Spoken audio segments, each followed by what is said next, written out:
السلام علیکم یا علی مدد۔ آج ہے 7 محرم، مولا قاسم کی یاد۔ بس ریڈی ہو چکے ہیں، مجلس کی طرف نکلتے ہیں۔ اس سے پہلے چائے پی لیں، سر میں بہت درد ہو رہا تھا۔ چائے ریڈی ہے ہماری، بس اس کو فٹافٹ پیتے ہیں اور نکلتے ہیں مجلس کی طرف۔ ملتے ہیں آپ کو۔ آپ لگے کیوں گھبرانے، دیوانے کوئی چیتن دیجئے کہ دار پہ بھی ہونٹوں پہ ہمارے صرف علی کا نام رہا۔ ہم کو نہ ہرگز دنیا والوں خوف و غم و آلام رہا۔ کیوں؟ کیونکہ ورد ہمارا نعت علی ہے، نعت علی سے کام رہا۔ ارے مٹ جاؤ۔ أعوذ بالله من الشيطان الرجيم. بسم الله الرحمن الرحيم. الحمد لله الذي لا يبلغ مدحته القائلون ولا يحصي نعماءه العادون ولا يعطي حقه المجتهدون، الذي ليس لصفته حد محدود ولا نعت موجود ولا وقت معدود ولا أجل ممدود، فطر الخلائق بقدرته ونشر الرياح برحمته، الصلاة والسلام على الرسول المسدد المصطفى الأمجد المحمود الأحمد، سيدنا ومولانا ومولى الكونين جد الحسن والحسين علي والقاسم محمد،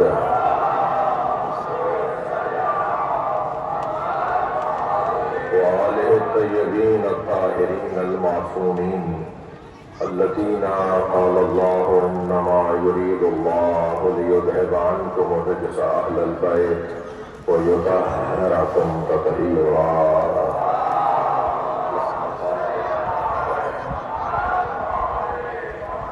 ولعنة الله على أعدائه مجمعين من يوم عداوتهم إلى قيام يوم الدين. أما بعد، قال الحكيم في القرآن الكريم: بسم الله الرحمن الرحيم. إن الله يحب الذين يقاتلون في سبيله صفا كأنهم بنيان مرصوص. صلوات.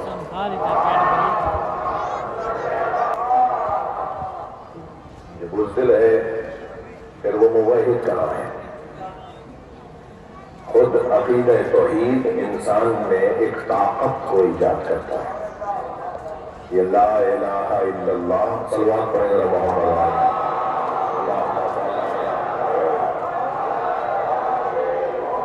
یہ لا الہ الا اللہ بولنا، یہ لا الہ الا اللہ کا عقیدہ رکھنا، یہ خود ایک بہت بڑی طاقت ہے۔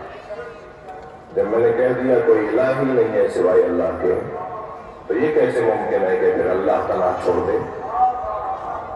جب میں نے اس کو کہہ دیا کہ اس کے علاوہ میرا کوئی الہ نہیں ہے، اس کے علاوہ میں کسی کو مانتا ہی نہیں ہوں، تو جو ہے وہ پھر کیسے تنہا چھوڑ دے گا؟ وہ کیسے تنہا چھوڑ دے گا ان لوگوں کو کہ جو اس کے ماننے والے ہیں؟ تو یہ بہادری، یہ شجاعت، یہ ہمت، یہ حوصلہ، ایک سے زیادہ مجلس میں ہم نے اس بات کے اوپر غور کیا کہ ہمت کسے کہتے ہیں۔ یہ عرض کیا تھا کہ دوست اس دن نہیں تھے کہ ہدف تک پہنچنے میں کوششوں کے مجموعے کو ہمت کہا جاتا ہے۔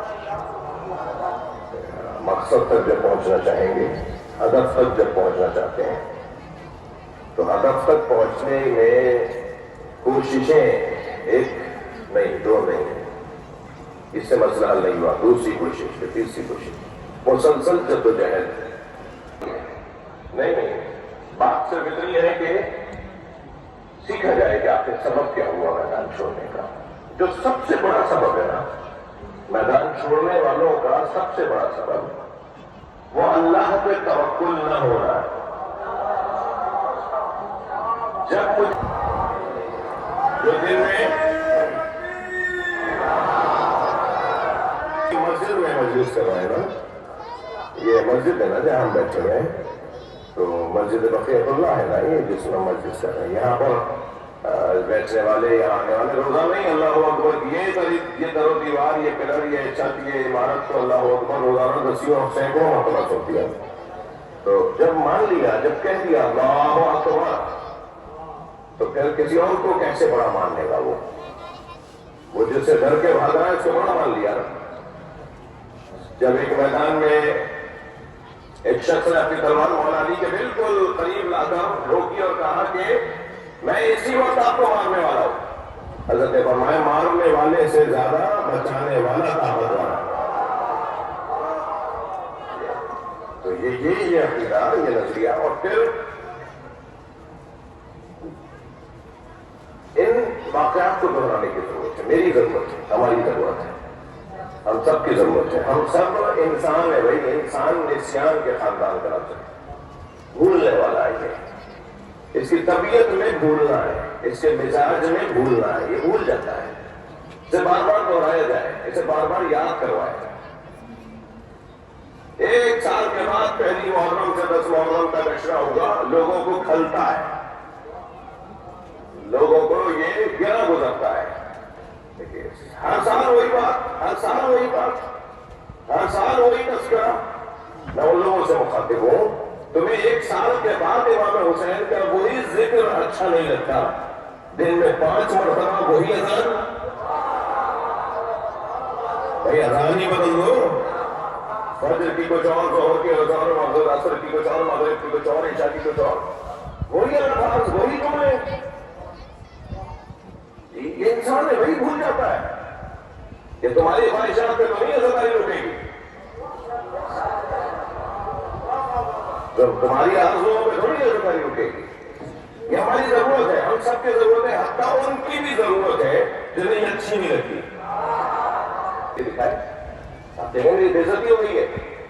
میں اٹانا میں ہاتھ سے چھین لیا جی امام کا گلا کاٹ رہا ہے جی امام اسے اس وقت میں بات کر رہے ہیں پھر گھوڑے دوڑا دیے بدن کو مامال کر دیا. کوئی ذریعے سوچیے مفہوم بدل رہا ہے نہیں بدل رہا عزت کا. عزت کسے کہتے ہیں اور ذلت کسے کہتے ہیں. ادھر پھر ایسی ایسی بیویوں کے ساتھ ان کے خیموں میں گھسائے ان کی چیزیں اٹھا رہے ہیں ان کے سر سے چادر اتار رہے ہیں خیموں کو جلا دیا ہاتھ اٹھا رہے ہیں. اب یہ والے جملے مسائل میں سنتے ہیں نا تو اس لیے روتے ہوئے سنتے ہیں تو اس کا جو اثر اس وقت ہو رہا ہوگا نا میرے سننے والوں پر وہ اس وقت نہیں ہوگا. کچھ دیر کے لیے سوچا کہ جناب سکینہ سے گوشت والے مانگے نہیں کہ دے دو وہ اتار کے دے دیں گے. ایک ظالم نے گوشت والے کو پکڑ کے کھینچا جب تک زندہ رہی کان دکھتے رہے دلی کے. مفہوم مطلب رہا ہے نہیں. یہ سب کچھ ہوا مگر امام حسین کیا فرما رہے ہیں ہاتھ میں نزلہ سلمان پڑھے نا محمد علیہ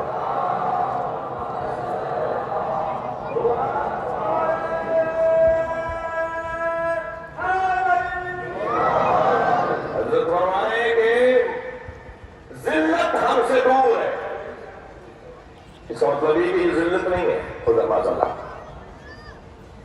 ذمہ داریوں کی ادائیگی کچھ دیر کے لیے وقتی طور پر آپ کو پریشان کرے گی ذمہ داریوں کی ادائیگی مگر کچھ مدت کے بعد ان ادائیگی کی وجہ سے اس ذمہ داری کی ادائیگی کی وجہ سے جو ہدف اور مقصد کی عزت بنے گی اس کا بول بالا ہوگا اس کی ترویج و تبلیغ ہوگی اس کی جو مضبوطی ہوگی وہ مفہوم عزت کو روشن کرے گا. بات تو ایک دن میں تباہ ہو گئی یعنی بڑے بڑے معرکے 1 ہفتے سے زیادہ نہیں چلے. یہ واحد جنگ ہے کہ بھائی میرے خیال سے تو یہ نہیں چل رہے آپ کے اچھا مسئلہ ہے ایک یہ بھی خراب ہے ان کی تاریخ تو پھر سال بھر بعد ہی آئی نا اس لیے برداشت فرمائے میں بھی اور آپ کی بات آگے بڑھے. یہ واحد جنگ ہے جیسے جنگ خیبر کہتے ہیں جو 35 سے 40 دن تک چلی ہے بعض میں 30 سے 40 دن